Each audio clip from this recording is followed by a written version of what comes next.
Oke baik, Assalamualaikum warahmatullahi wabarakatuh Bapak Ibu Guru yang terhormat, balik lagi di channel Guru Obat 21, channelnya para guru Indonesia Bapak Ibu. Di video kali ini kita akan membahas suara dari banyak guru yang merasa lelah dengan berbagai aplikasi. Kita tanda kutip berbagai aplikasi ya. Kita akan bahas ini. Ini baru postingan dari teman-teman guru di lapangan, beberapa yang kita screenshot ya sebagai gambaran sebelum kita masuk ke pembahasannya. Seperti ini postingan teman-teman guru. Kami adalah guru yang bertugas untuk mendidik anak bangsa agar menjadi manusia seutuhnya dan kelak dapat melanjutkan cita-cita bangsa. Kami bukanlah petugas administrasi yang dibebani dengan berbagai macam aplikasi. Berbagai macam aplikasi berarti lebih dari satu aplikasi. Dan bukan hanya satu guru yang menyampaikan hal yang sama, tapi juga beberapa guru ya. Diberikan tunjangan penuh tapi persyaratan yang sangat memberatkan karena dikerja melalui aplikasi. Kemudian rekan guru yang lain menyampaikan terlalu ribet jadi pendidik sekarang. Semua aplikasi harus dikerjakan. Semua aplikasi, redaksi ini mengindikasikan lebih dari satu aplikasi. Nah, kita akan bahas Bapak Ibu. Kemudian postingan yang lain, sehebat dan secanggih apapun aplikasi yang diciptakan untuk membuat guru menjadi hebat tidak akan merubah apapun dalam dunia pendidikan.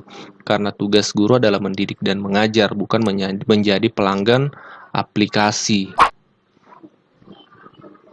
Nah, pertanyaan yang kemudian adalah, mengapa kemudian banyak guru yang merasa terbebani karena berbagai aplikasi tadi? Artinya lebih dari satu aplikasi. Bukankah aplikasi dari Kemdikbud yang kita ketahui untuk yang saat ini ramai tentang kinerja itu hanya PMM? Ya, bukankah aplikasi yang dibuat Kemdikbud ya sejauh ini yang paling viral itu adalah PMM?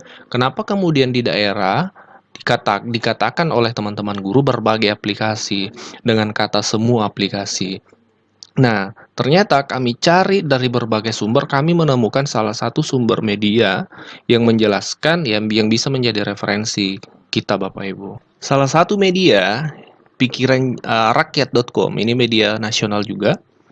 Ini menyampaikan sebuah berita yang bisa menjadi gambaran kita terkait kondisi guru di berbagai daerah. Karena berbeda-beda, ternyata setiap daerah ada yang hanya PMM saja, tapi ternyata ada juga daerah yang banyak aplikasi. Kenapa kami katakan banyak? Karena lebih dari 3. Ini salah satu dari media ini disebutkan, guru di Jabar guru di Jabar tak fokus mengajar, terbelit mengisi aplikasi dan berfoto. Kita baca beritanya. Guru-guru di Jabar merasa terbebani dengan tugas administratif yang untuk mengisi berbagai data di sejumlah aplikasi. Data tersebut harus diisi harian, mingguan, dan bulanan. Ketua Forum Aksi Guru Indonesia, Fagi Wilayah Jawa Barat, Iwan Hermawan mengatakan, bagi guru yang masih muda, tugas tersebut relatif mudah dikerjakan. Namun bagi guru yang sudah mendekati masa pensiun, tugas administratif itu sulit dilakukan karena gagap teknologi. Adapun beberapa data yang perlu diisi antara lain, aktivitas harian selama 450 menit melalui aplikasi TRK, tunjangan remunerasi kinerja, dan lapor indikator kinerja individu IKI. Keduanya diisi setiap minggu dan harus diunggah ke YouTube. Selain itu, guru harus mengisi review 360 GTK bulanan, kuesioner kinerja GTK bulanan untuk menilai teman sejawat dan presensi kehadiran harian. Apabila tidak mengisi atau lupa mengisi presensi, akan mengurangi nilai kinerja. Guru pun harus memperbarui data pada aplikasi Siap Jabar. Kewajiban mengerjakan data pada berbagai aplikasi tersebut harus dilakukan demi mendapatkan tambahan penghasilan pegawai untuk PNS 1,75 juta per bulan, 1.750 ya. Iwan menuturkan kondisi berbeda terjadi di Banten. Di sana, guru hanya diwajibkan mengisi data aktivitas harian minimal 300 menit sehari dan absensi kehadiran. Itu dilakukan melalui presensi wajah Faceprint. Dengan melaksanakan kewajiban itu, guru bisa mendapatkan TPP 3 juta per bulan.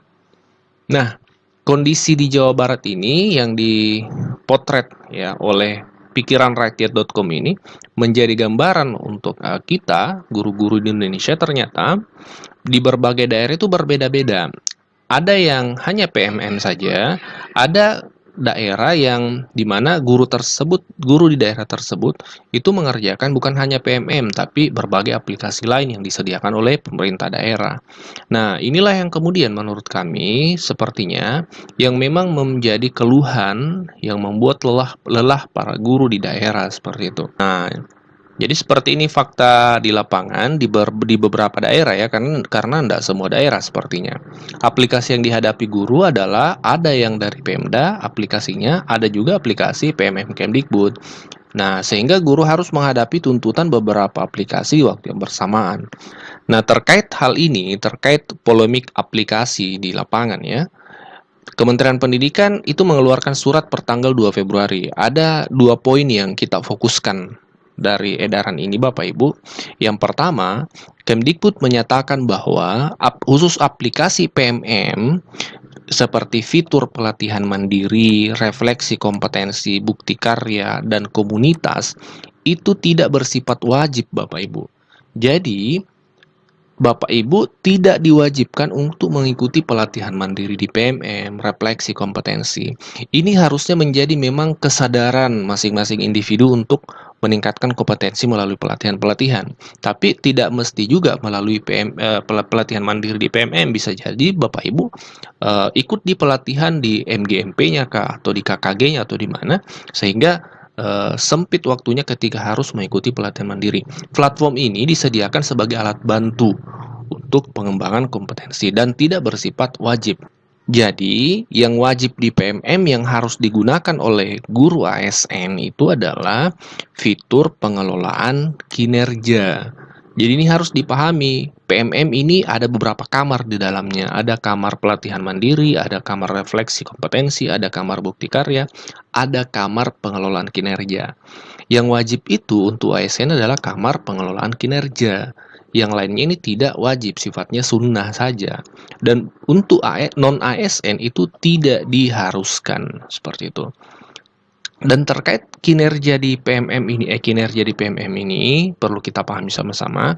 Sebelum ada kinerja di PMM, itu memang ada kinerja di BKN.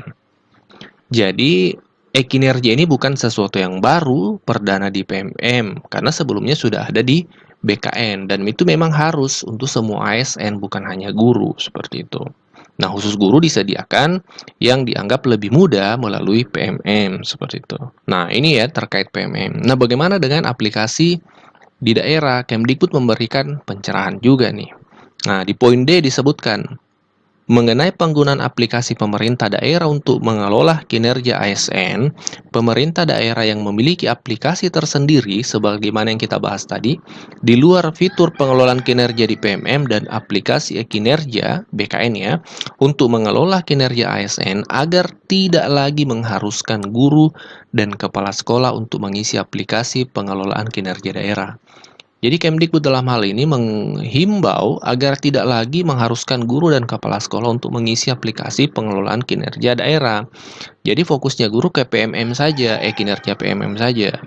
Nah, bagaimana kalau daerah memerlukan data kinerja ASN? Nah, di sini disebutkan di poin 2. Pemda yang memerlukan data kinerja ASN, guru dan Kepsek dapat berkoordinasi dengan BKN agar mendapatkan data saluran dari aplikasi kinerja BKN secara berkala. Hal ini dimaksudkan agar pekerjaan administrasi ASN, guru dan Kepsek tidak bertambah dengan pengisian informasi pengelolaan kinerja pada beberapa aplikasi yang berbeda. Nah, seperti yang kita bahas tadi, guru untuk dinilai kinerjanya harus mengisi berbagai aplikasi. Ada yang dari Pemda, ada yang dari BKN yang saat ini melalui PMM. Jadi Kemdikbud meminta agar satu saja melalui PMM saja. Ini tentunya bagus buat guru supaya memang guru fokusnya satu saja, sehingga waktunya tidak tersita banyak yang dampaknya pada tidak fokusnya guru menghadapi pembelajaran di kelas, seperti itu. Nah, ini yang kami pahami ya berdasarkan riset yang kami lakukan. Kami membaca berbagai sumber. Silakan dikoreksi Bapak Ibu jika ada yang keliru. Kita diskusi di kolom komentar. Silakan sampaikan barangkali ada kondisi-kondisi di daerahnya yang bisa di-sharing. Ya, kita diskusi di kolom komentar. Wassalamualaikum warahmatullahi wabarakatuh.